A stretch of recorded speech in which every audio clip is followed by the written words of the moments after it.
Nisami panim so langon jong singkan kre troksi atala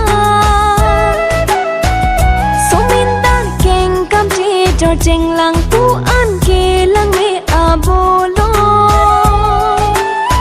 La pu dong so jeng ang long ha pu malong khon ba mon La pu do min barang long ha pu malong sing ha so In long lang roi lang sun thek long pe sing thur pho Wo tek wo so saru manu an kang ja lang me o Nisami panim so langon jong sing kan kre troksi atala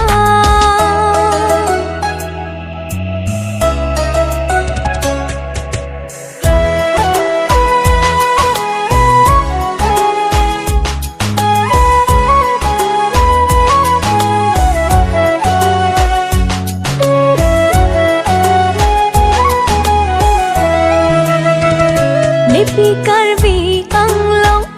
Tuan ke do abolong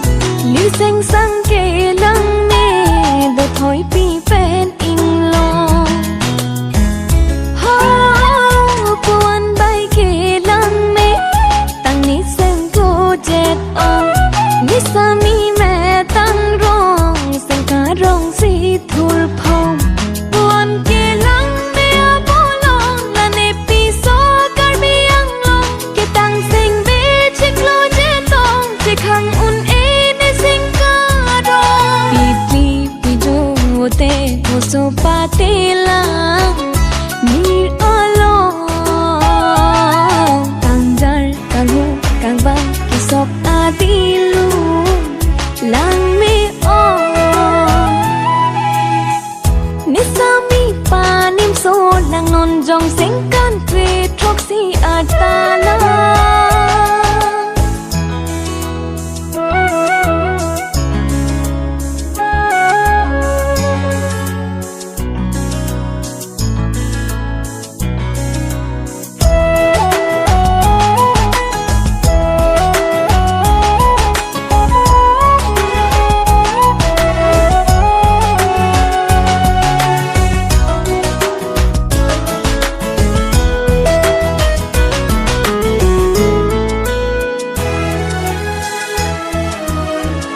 La pu nam pi